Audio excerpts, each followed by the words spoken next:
Lucas capítulo 1, versículo 1.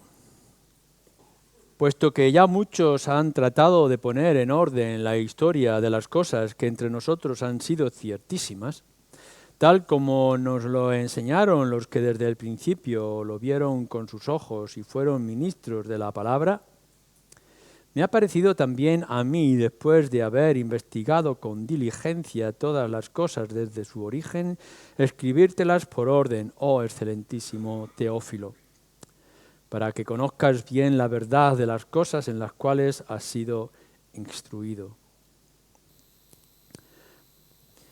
Bueno, lo que tenemos ante nosotros en estos 4 versículos es una especie de introducción, un prólogo, una presentación ligera de lo que después el autor nos quiere manifestar a lo largo de todo el libro.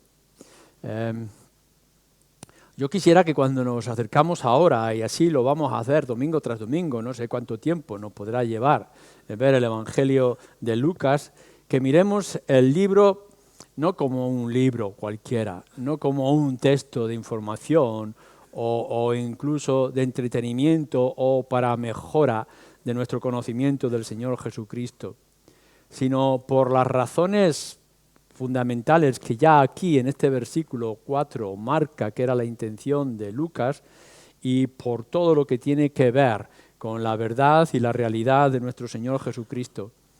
A veces podemos estar cayendo en el error de leer la Biblia, la palabra de Dios, buscando algo novedoso y diferente, pero no debemos acercarnos al texto bíblico buscando cosas novedosas, sino que debemos de buscar, claro está, todo aquello que sea para la fortaleza de nuestra fe, pero mirando todo el consejo de Dios.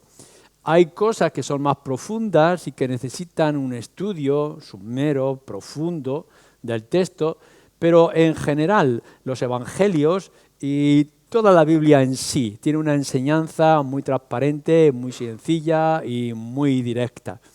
Y conocemos y reconocemos que la Escritura es palabra de Dios. Así que cuando nos acercamos a estos versículos, como en cualquier otro lugar, es Dios quien se está comunicando con nosotros.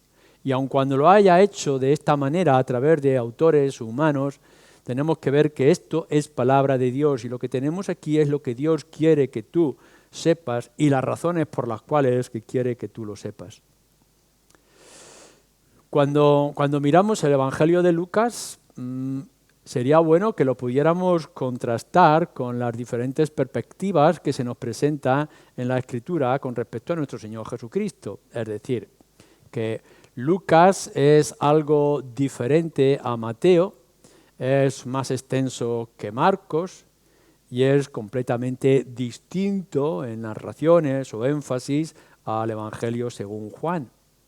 Y si podéis contrastar en 4 columnas en vuestra propia mente el Evangelio de Mateo, Marcos, Lucas, Juan, aun cuando estemos profundizando más en este según Lucas, podéis ver cómo no es una contradicción, no es un choque lo que tenemos en los 4 evangelios, sino complementos. Se van complementando y nos van dando una perspectiva más grande, amplia, de algún mensaje, de alguna narración o de alguna situación de milagros.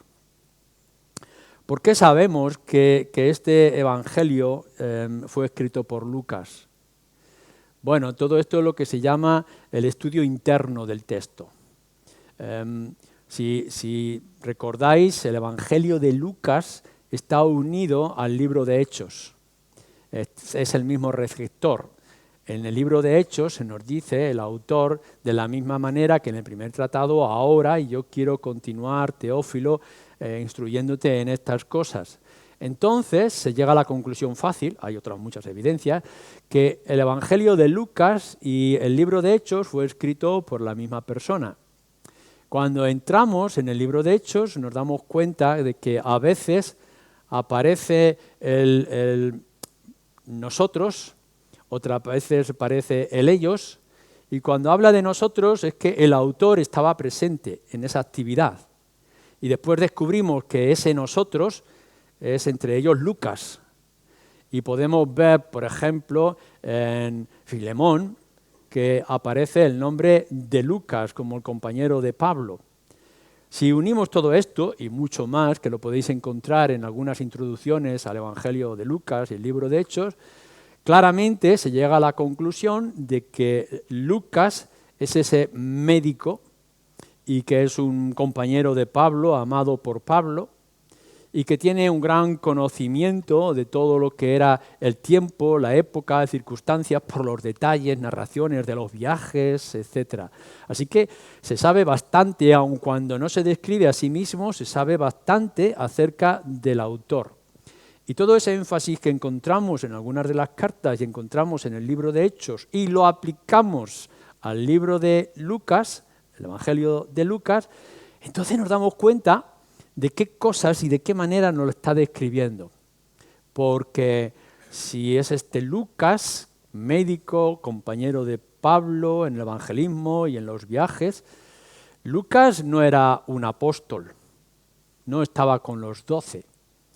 Y Lucas no era un judío, quizá fue el primero u único de los gentiles no judíos que nos ha dejado un libro inspirado, o dos, si es Lucas y Hechos, dos libros diferentes. Así que ya podemos descubrir que este hombre es un gentil, no viene del mundo judío y que tiene un conocimiento amplio, y eso se nota en cómo trata a la mujer y cómo pasa por alto ciertos detalles judíos que el mundo gentil no entendería, o cómo describe unas narraciones que en otros evangelios no están. Y podemos llegar a la conclusión también de que entonces Lucas tiene por objetivo escribir a otros lectores que no son los mismos que tiene Mateo. Mateo, el Evangelio según Mateo, está pensando en judíos, por eso cita mucho del Antiguo Testamento, pero Lucas parece estar pensando en el mundo gentil y romano. Así, nosotros, que no somos judíos y que no venimos de un contexto de Moisés, de la ley, de los sacrificios, etc., podemos entender mejor los énfasis y los detalles que podemos descubrir a lo largo del Evangelio y sentirnos identificados, o al menos que nos suenan de una manera más clara o poderosa a nosotros.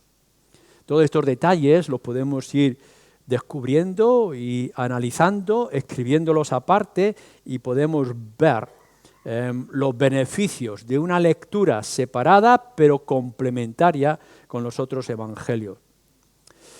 Pero aparte de todo esto y más que pudiéramos decir como una introducción para que sepamos en qué terreno andamos, ya el texto que tenemos, el prólogo, nos dice varias cosas que deberíamos de aplicarnos a nosotros. En estos 4 versículos a mí me gustaría deciros 5 cosas que deberíamos de tener en cuenta, además de otras más.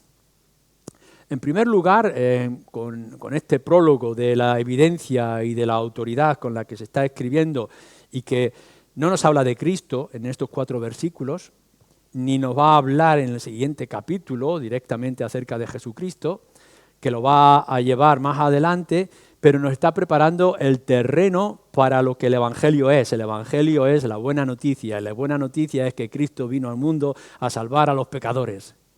Pero esto en el libro lo va dejando hasta el siguiente acto. Sabéis que las obras se dividen en varios actos. Ahora nos encontramos en el preámbulo, en el principio, en cuando se encienden las luces y nos avisan de que algo va a venir expectante, y no nos dicen todavía qué, ya lo sabemos porque hemos leído muchas veces el Evangelio de Lucas, ¿no? Pero ya nos está preparando para lo que ha de venir después. El primer acto es Juan el Bautista, y después vendrá nuestro Señor Jesucristo y irá descubriendo sus viajes, etc. Pero aquí lo que tienes tú delante en tu presencia, lo que quiere que Lucas sepas es que no viene por invención de nadie. Esto no se lo ha inventado él. Esto no es que él estuvo sentado en una piedra en algún rincón de Galilea o de Roma, no se sabe dónde, y que tuvo unas visiones del cielo y que le dejó caer con una especie de pepita sobre su cabeza el texto que tendría que escribir. No, lo que nos está diciendo aquí es de otra manera.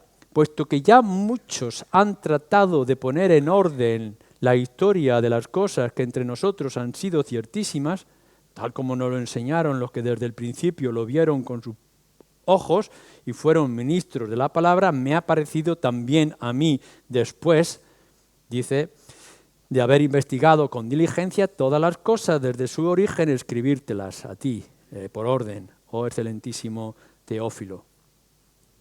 Lo que tenía delante de él cuando va a escribir su texto eran otros escritos. Tenía evidencias, había pruebas.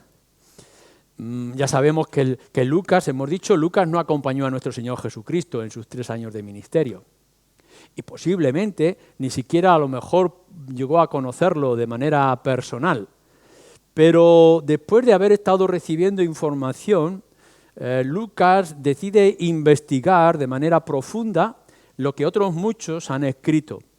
Y entonces descubre que hay escritos por aquí y por allá, no nos dice que son unos cuantos, sino que nos dice que son muchos, y lo que tiene delante de él son testigos directos. Personas que sí lo han visto, que sí han estado, que sí han oído estas cosas. Por tanto, no es algo de conjeturas o de invención, sino una realidad. Quizá todos estos de los que está hablando, que han sido testigos y han visto estas cosas, ¿por qué no pensar, por ejemplo, que podía haber conocido a María? María estaba en el aposento alto y era parte de la iglesia de Jerusalén. ¿Quién no nos dice que ya María, siendo ya más avanzada de edad, pudo haberse sentado alrededor o cerca de Lucas y Lucas haber recibido alguna narración de ella? Eran testigos oculares. ¿Por qué no los hermanos de Jesús? Ya hemos visto que tanto Judas como Jacobo, hermanos de Jesús, eran parte de la iglesia con el resto de los hermanos. ¿Y por qué no pudo sentarse Lucas y escuchar directamente de ellos lo que tenían que decirle? ¿O por qué no el resto de los apóstoles? ¿No podía haber conocido a Pedro y a Juan y que ellos le dieran detalle más profundo? ¿O por qué no pensar que esos testigos que lo vieron, testigos oculares, pudieran ser los otros apóstoles? Y que quizá también Mateo con su evangelio le estuviera instruyendo. ¿Y por qué no ese joven que un día escapó medio desnudo, siendo testigo de aquellas cosas que pensamos que era Marcos con el evangelio que pudo escribir? Así que habría mucha gente en el momento en que Lucas está escribiendo su evangelio que pudieron ser testigos y que pudieron informarle acerca de lo que ellos vieron. ¿Por qué no los 500 testigos? Porque nos dice en cierto momento que cuando nuestro Señor Jesucristo ascendió a los cielos, Pablo nos dice 500 pudieron ver, o alrededor de 500 pudieron verlo. Y por tanto, apóstoles, familia de Jesús, miembros de la iglesia, creyentes alrededor, pudieron decir, no, Lucas, yo estuve allí, yo lo vi, yo escuché, soy testigo de aquel milagro, soy testigo de aquella conversión, soy testigo de aquella palabra portentosa de las bienaventuranzas, etcétera, etcétera. Por tanto, y esta es la primera lección que deberíamos de tomar para nosotros, lo que tenéis delante de vosotros en vuestras manos o en vuestros móviles no es un mito. No es un mito. No es la imaginación de alguien. Son hechos. Es una realidad. Y podremos llegar y decir, hombre, veréis, es que hay cosas que son difíciles de aceptar y son difíciles de creer porque son milagros y son acciones poderosas que ocurren en la tierra de Galilea. Y entonces Lucas nos va a decir, no, pero es que fulano estaba allí y aquellos otros son testigos de aquello, que tuvieron verlo. No podemos dar una explicación lógica, pero ocurrieron. ¿Y cómo pudo alguien sin letras y sin conocimiento, como nuestro Señor Jesucristo, decir lo que dijo? Es muy difícil que en una tierra de Galilea, de pescadores y agricultores o ganaderos, pudiera salir alguien que destacara de aquella gran manera. Esto es casi como increíble. Y Lucas nos está diciendo, no, pero aquellas personas lo oyeron y eran parte de él y caminaron con él. Y por tanto, lo que tenemos delante de nosotros son pruebas. No es un mito, es un hecho. Por tanto, ya sea para vosotros, creyentes, o para aquellos a los que vayáis a dirigiros, lo que tenéis delante de esto no es una invención de nadie, sino que son hechos reales, en los cuales nosotros plenamente podemos confiar. Ríndete al Evangelio de Lucas. Déjate llevar por él, porque es palabra de Dios, como después podremos decir.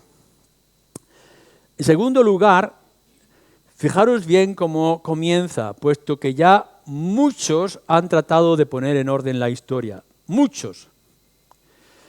Muchos fueron los que escribieron de los acontecimientos que pudieron ocurrir. No nos dice que fue alguno de manera esporádica o que hay algún documento. Los comentaristas y los críticos de la Escritura nos dicen que acerca de Jesús había otros muchos textos. O sea, no solamente fueron 4, Mateo, Marcos, Lucas, Juan, sino que pudo haber muchos más. Pero nos han llegado estos 4. Pero no quiere decir que hubiera muchos más alrededor nuestro. Lo que sí podemos llegar y decir que eran no inspirados. Por tal, no se conservaron en medio de nosotros. Es decir, son textos que han aparecido, que estaban al alcance de Lucas, que Lucas los podía leer, pero ya no están. Lo que sí nos ha llegado es el Evangelio de Lucas, donde nosotros confiamos y nos podemos rendir es en el Evangelio de Lucas, no aquello que ha desaparecido. A veces vosotros escucharéis de otros textos, de otros evangelios que han llegado, evangelios gnósticos, raros, etc. No hagáis caso. La evidencia es que todos esos muchos que escribieron dieron pie a este único o en particular que tenemos delante de nosotros. Quizá podemos pensar que el Evangelio de Lucas está muy basado en el Evangelio de Mateo.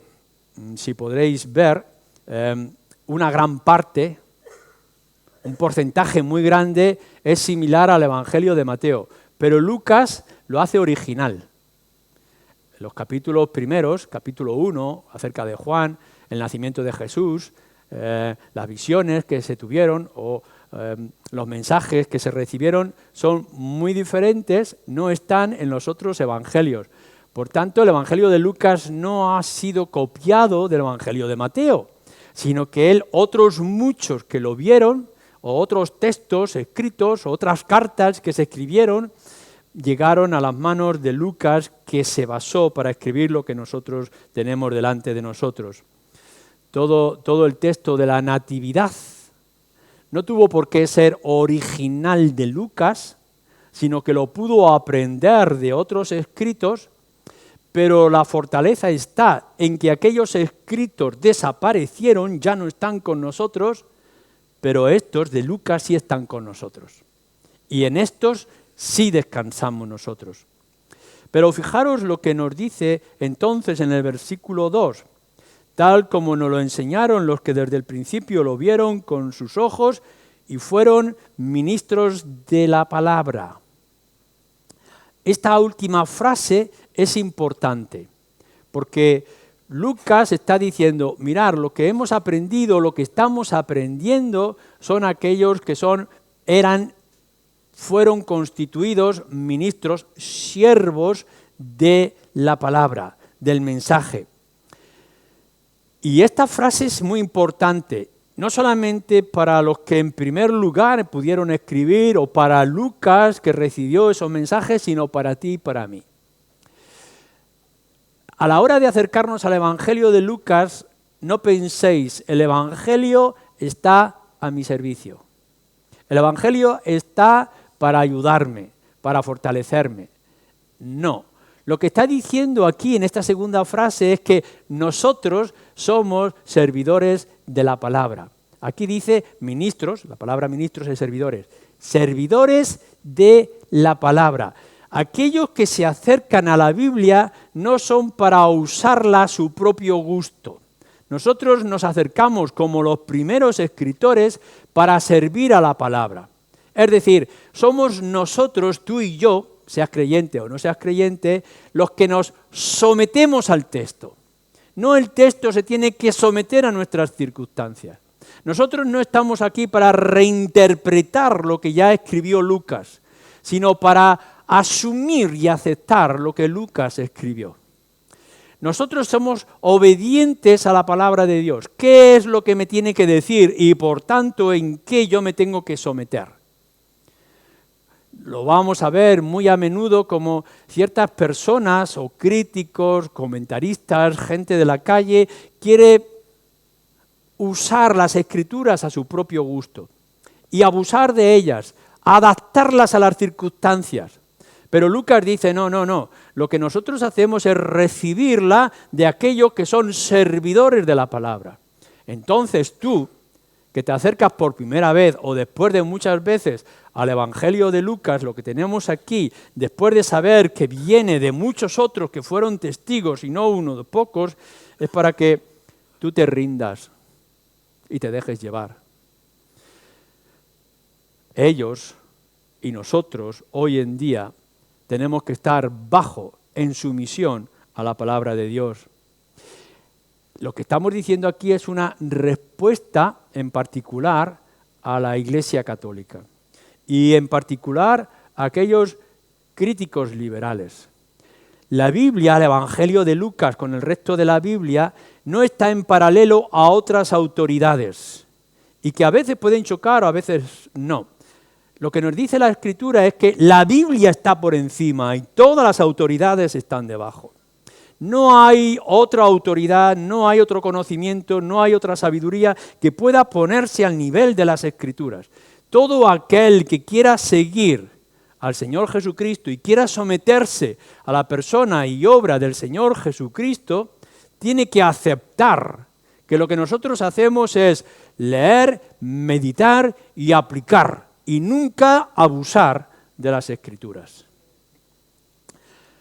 Vayamos en tercer lugar. Hemos dicho, por una parte, que lo que tienes delante de ti son evidencias claras de la palabra de Dios, que no es un mito o una invención de alguien, y que muchos lo escribieron para que nosotros ahora entendamos que estamos bajo el servicio, que estamos para cumplir la demanda de la palabra de Dios. Somos sirvientes de alguna forma de la Escritura.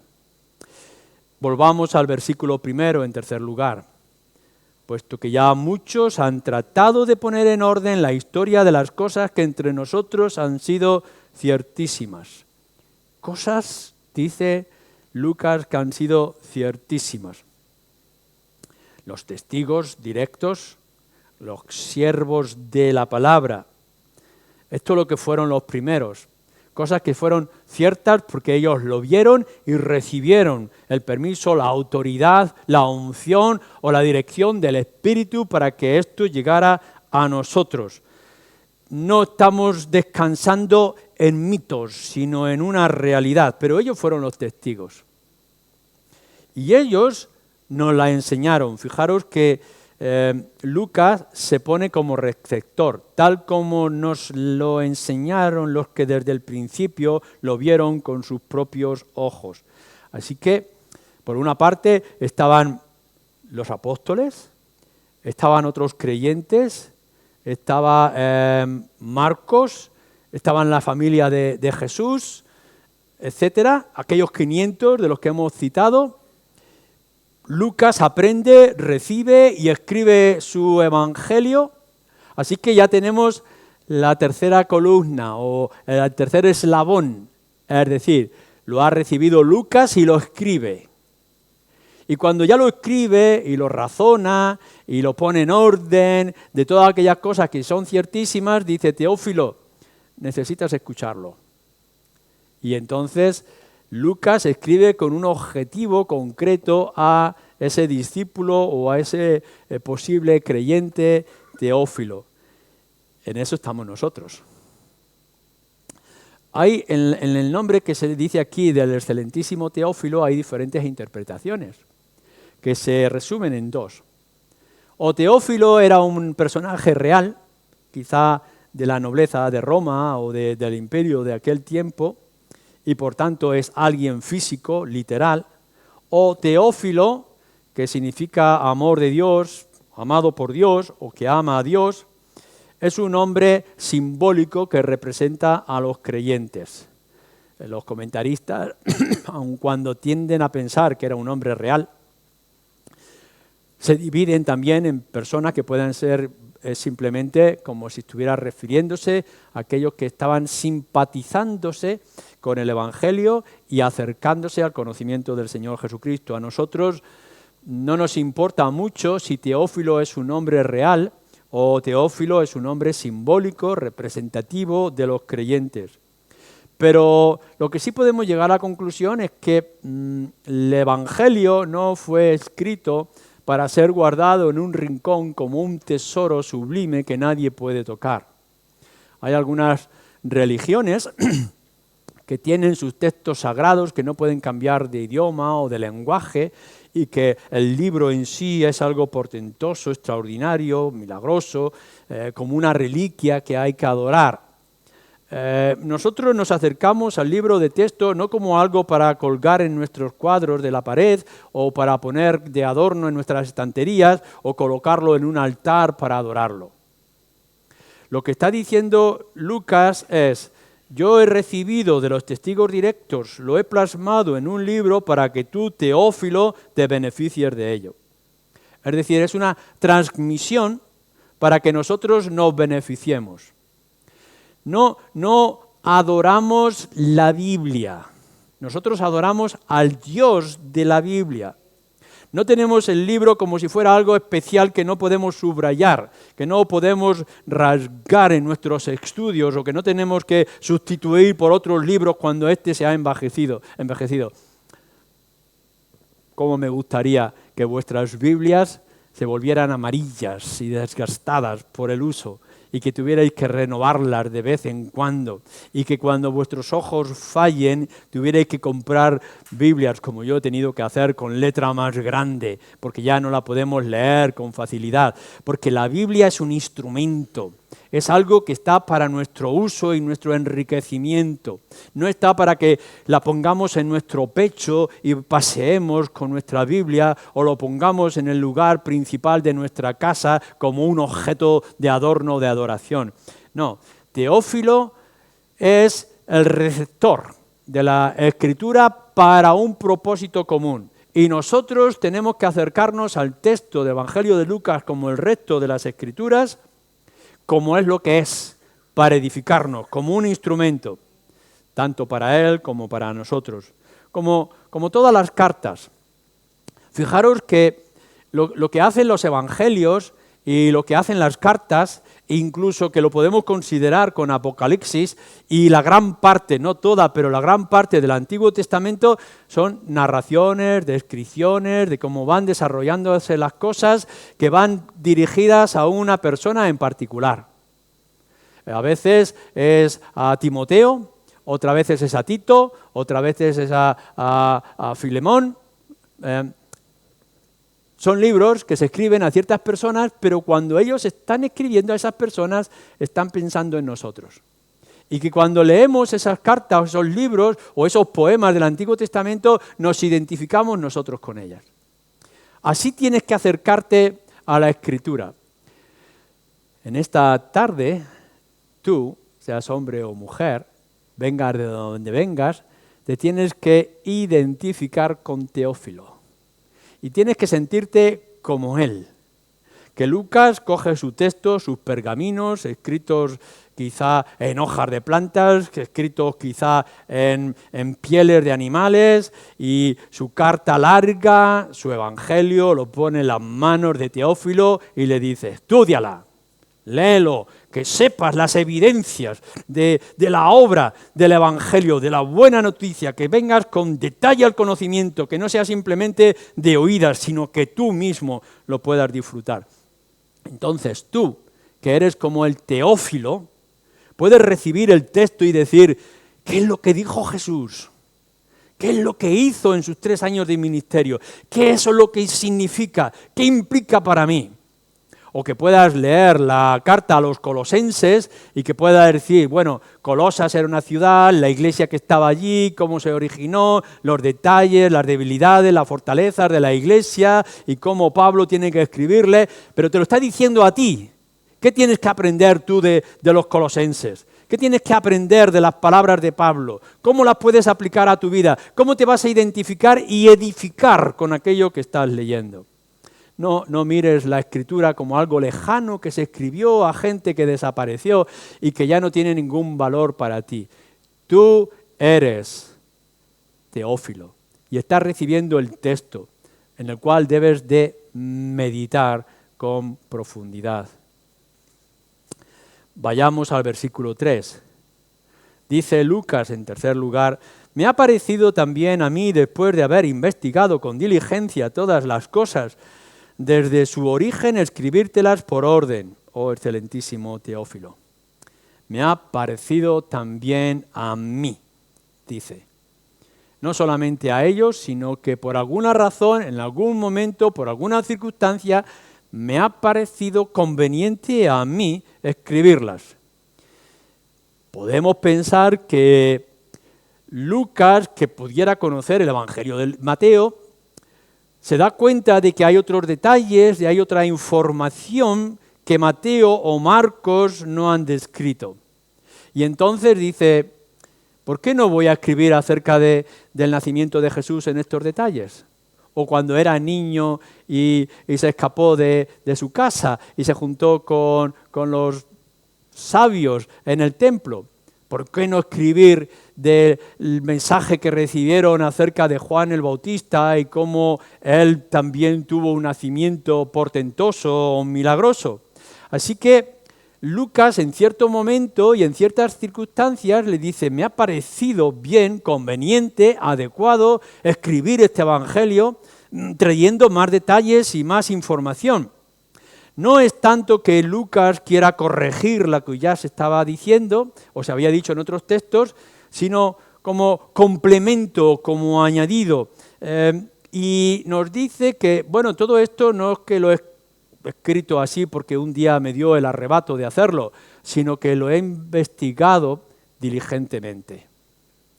No pensemos que Lucas escuchó por ahí a alguien que había dicho que vio a Jesús, que hizo algo en el huerto, o que iba con las ovejitas, o que se pinchó con un clavo cuando estaba de carpintero con su padre. No, lo que hace Lucas es: bueno, yo quiero añadir con los demás algo más a este evangelio de la buena noticia, pero hay que investigarlo diligentemente. Es decir, comprobar que en realidad lo que estaba ocurriendo, los testigos que lo estaban diciendo, había evidencias suficientes para que nosotros podamos confiar en lo que se nos está diciendo. Sentir la necesidad de escribirlo y investigarlo diligentemente nos acerca a lo que se nos dice Pablo a Timoteo acerca de la inspiración de las Escrituras. Toda la Escritura es inspirada por Dios. O como nos dice el apóstol Pedro: esto es Escritura en lo cual nosotros podemos confiar. La inspiración que creemos, es decir, que el Espíritu inspira a los autores de la Escritura, tal como lo tenemos en la Biblia, lo que tenéis aquí en este libro, no es simplemente que ha venido y que en sueños lo han visto, lo que hemos sentido, el impulso de escribir, sino que es el trabajo diligente de la investigación, al menos en los evangelios, pero también en las mismas cartas. No pensemos que el Espíritu deja caer palabras que nosotros o los autores tendrían que recoger en el aire, sino que necesitaba o implicaba trabajo y esfuerzo a la hora de expresarlo. Bien, es verdad que en el Antiguo Testamento vemos a los profetas que reciben palabra directa del Señor, pero también es verdad que podemos ver cómo tienen que repetir una y otra vez los textos para que tú tengas la certeza y la convicción de que esto no es, en primer lugar, obra de Lucas, sino que es obra de Dios a través de Lucas, que investigó diligentemente y vio la necesidad de añadir o de complementar lo que los demás habían visto. Y hacerlo desde su origen, desde el principio nos dice, comenzando desde el anuncio. Así que enseguida que terminan los 4 versículos que tenemos delante de nosotros, como la introducción o el prólogo, viene acerca del nacimiento de Juan el Bautista y cómo fue anunciado, y después viene el encuentro con María y más detalles hasta que llegamos al capítulo 4. Hay mucho más información que Lucas quiere investigar desde su origen, desde el inicio, en la preparación de todo lo que es el camino. El Evangelio de Lucas, el Evangelio de nuestro Señor Jesucristo no comienza en el nacimiento de Jesús. El mensaje del Evangelio comienza desde mucho antes. Por eso Mateo tenía que citar el Antiguo Testamento y Lucas tiene que hablar acerca de Juan el Bautista, que estaba profetizado en el Antiguo Testamento. Podemos ver entonces que hay que ir mucho más atrás. No nos podemos conformar con unos detalles precisos en un momento concreto de la vida de Jesús, sino que hay mucha más información. Sería beneficioso que cada vez que te acercas a los textos de los Evangelios, miraras las citas, esos numeritos pequeños que tenéis de citas de otros lugares de las Escrituras para complementarlo. Podemos ver cómo los evangelios son el desarrollo y cumplimiento de muchas de las profecías y mensajes que venían del Antiguo Testamento. Y que el poder de la obra de nuestro Señor Jesucristo está incluso en Isaías 53 o en el Salmo 22 y en tantos otros lugares de las Escrituras. Leer el Evangelio según Lucas no es leerlo según el Evangelio de Mateo.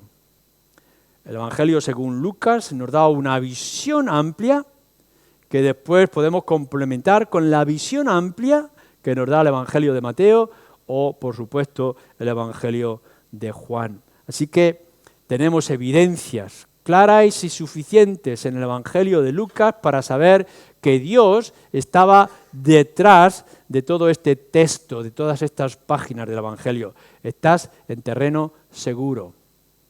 No estás en rituales religiosos, no estás en experiencias místicas, no estás en análisis filosóficos de cierta gente, sino que los testigos directos que lo vieron permitieron y guiaron a Lucas, que diligentemente estudió desde su origen todo lo que es necesario para que tú, Teófilo, Teófila, puedas llegar al conocimiento de la verdad.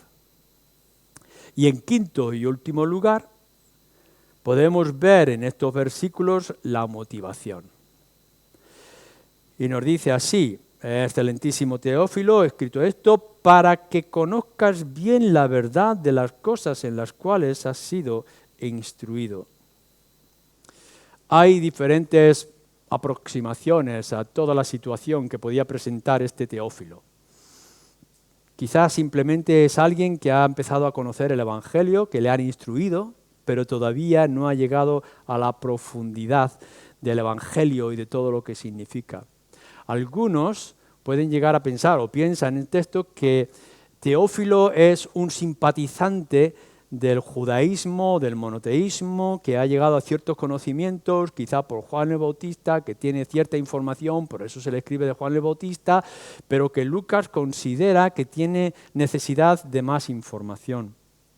o pudiera ser un verdadero creyente, discípulo ya en Jerusalén o en otros lugares del Imperio Romano que necesita más fortaleza para su instrucción.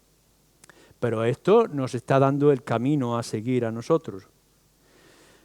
Pudiera ser en esta tarde que tú hayas sido instruido en la verdad, hijo quizá de creyentes, que en la escuela dominical has estado recibiendo información de manera regular y que conoces ciertos matices y detalles acerca de Jesús. ¿Quién no va a saber del milagro de los panes y de los peces?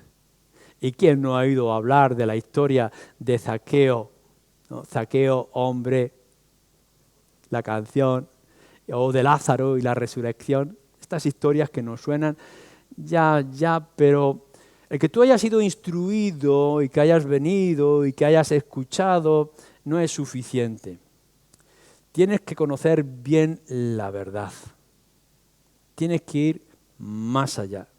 No quedarte con esa información ligera o superficial que pueden habértela dado con mucho cariño y mucho afecto.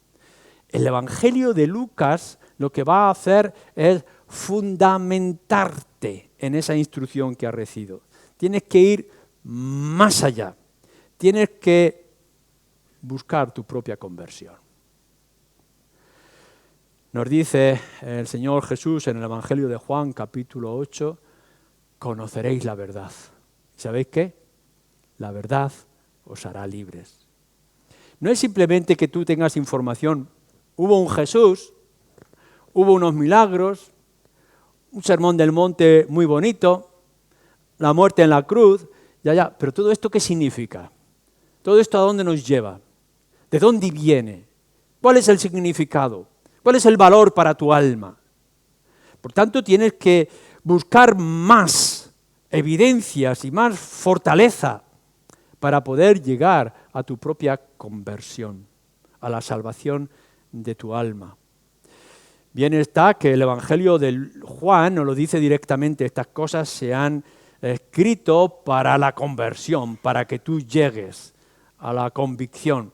Pero Lucas nos está diciendo algo, si nosotros nos identificamos con Teófilo, lo que está diciendo, tú ya has sido instruido, tú ya has recibido información, has sido instruido, pero yo escribo estas cosas para que conozcas la verdad, para que puedas ver que hay bases y evidencia y que tú necesitas un cambio. No vayas a casa con más información o más detalles en tu bolsillo, en tu mente, en tu corazón, sino ve con convicción de que lo que tienes aquí es la esperanza para el mundo y para ti. Que cuando estés leyendo el Evangelio, si aún no eres creyente, simplemente estás recibiendo cierta instrucción, información, comentarios, sugerencias acerca del Evangelio, que sepas que que está aquí es Dios hecho hombre, que ha venido a este mundo para dar su vida para que tú tengas vida eterna a pesar de tus pecados. Que la cumbre, el centro de toda la historia es Cristo clavado en la cruz, porque es la esperanza de hombres y mujeres culpables como nosotros. Tenemos que llegar a ese contexto y caminar con Lucas, como el resto de los evangelios, hasta llegar a la cumbre, a ese levantar en alto, que es nuestro Señor Jesucristo, y que será, rogamos que así sea, la salvación. Pero pudiera ser que también el Evangelio de Lucas esté escrito para ti como creyente. Es decir, has llegado a rendirte al Señor Jesucristo. A veces nos encontramos en las Escrituras gente que no sabía ni leer. Recordar el ladrón en la cruz. En un principio está maldiciendo y al ratito está diciendo acuérdate de mí cuando estés en el paraíso. ¿Qué sabemos? ¿De qué información pudiera tener? ¿Y cuántos otros se cruzaron en el camino y pudieron llegar a la conversión en el encuentro personal con el Señor Jesucristo? O como en el Felipe predicaba el Evangelio a los de Samaria y luego seguía en su trabajo en otros lugares. O el etíope que se cruzó con Felipe también en el camino. Claro, se convirtieron y no necesitaban ninguna más información. La salvación La salvación de nuestras almas no requiere demasiada instrucción, no requiere aceptar o comprender todos los detalles. Por supuesto que no, la fe puede ser pequeña y puede ser suficiente, quién sabe en la misericordia de Dios.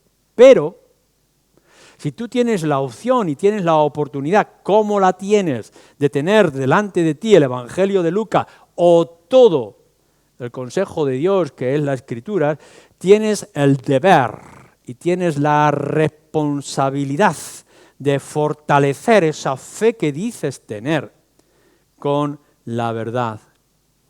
Que sepas, dice Lucas a Teófilo, acerca de esta verdad ciertísima, la certeza, la confianza de estas cosas. Y entonces tú tendrás toda la evidencia necesaria para que puedan convertirse otros que se crucen en tu camino. Nosotros no tenemos que convencer a nadie con nuestra argumentación metódica, mental o emocional. Imagínate que alguien te pregunta acerca del Evangelio, acerca de Cristo.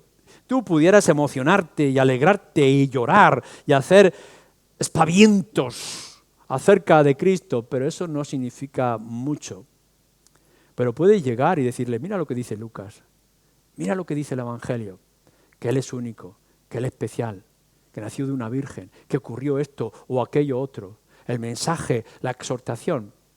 Pueda venir alguien y decir, está bien que podamos repartir el Evangelio y llevarlo a otros lugares, y entonces tú como creyente que te has fundamentado, no solamente instruido y fino, fundamentado en estas cosas ciertísimas y verdaderas, pueda llegar y decir, lee Lucas capítulo 20, y que puedas ver lo que significa la proclamación del Evangelio en todas las situaciones y tantos otros pasajes hermosos o sublimes.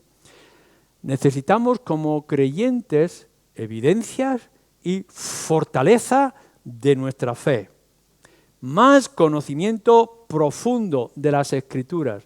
La respuesta al mundo no viene de tus sentimientos, ni de tu experiencia, ni de tu conocimiento. Viene de las Escrituras.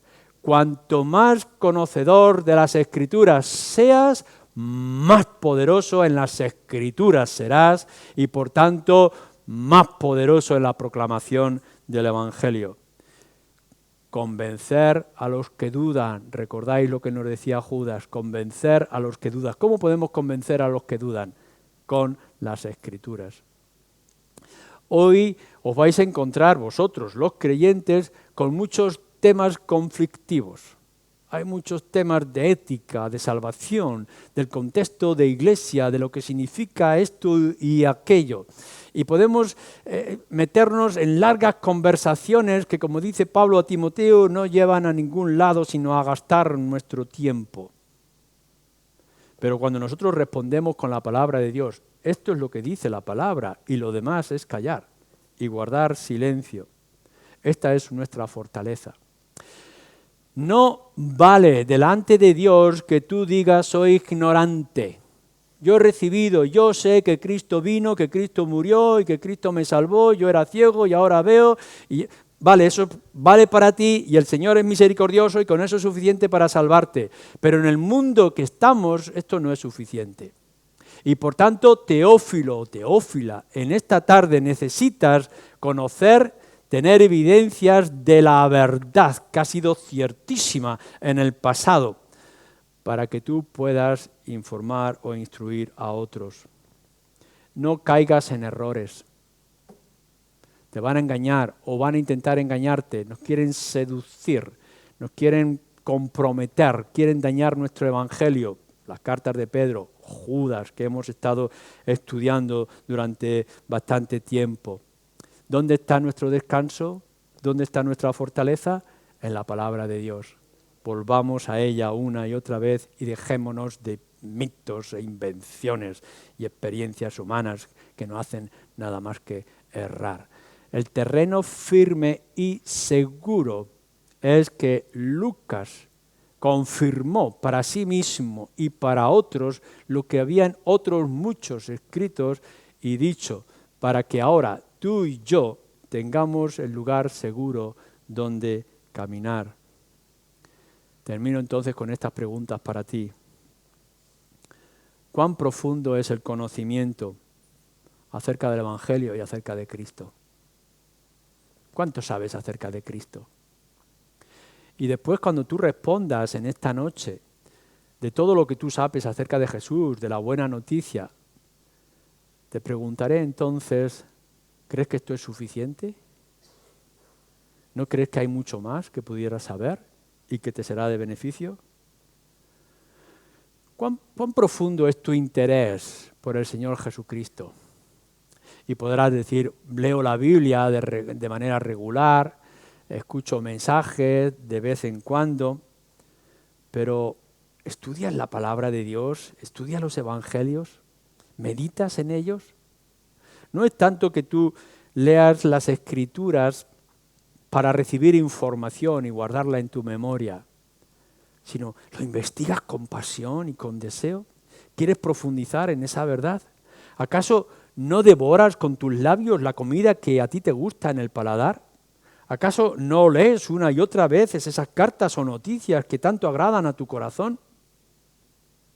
No te conformes con una superficialidad. Ve más profundo al estudio y análisis de las Escrituras. ¿Crees que algún día tendrás suficiente información? ¿Crees que vas a llegar un día en que ya no necesitarás saber más? ¿Puedes decirme de manera torpe y engañosa que ya leíste la Biblia un par de veces y que ya no necesitas leerla más? ¿No crees que esto de leer la Escritura es abrir un mundo que es como un abismo que no tiene fin y que constantemente recibiremos más de las riquezas de nuestro Señor Jesucristo?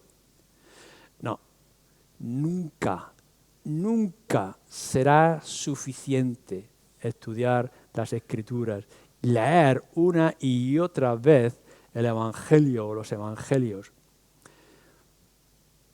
Os propongo una idea. Leer la Biblia subrayando a lo largo de un año, de un tiempo, con un color verde.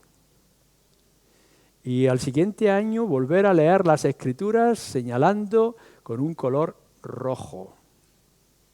Y volver al siguiente año, a la tercera ocasión que lea las Escrituras, para que tú lo puedas subrayar con un color amarillo. Y seguramente podrás ver que a lo largo de tu vida cristiana, leyendo las Escrituras, tienes en la Biblia, en el Evangelio de Lucas, el arco iris. ¿Por qué? Porque cada día aprendemos nuevas cosas. Porque nunca cesa nuestro corazón de llenarse de las riquezas de Cristo. No hay una instrucción fácil. Necesitamos trabajo, pero los resultados son magníficos para nuestra alma. Si no eres creyente, aquí lo tienes. Evidencias para que creas y te conviertas. Si eres creyente, enriquécete con toda la grandeza del Evangelio. Amén.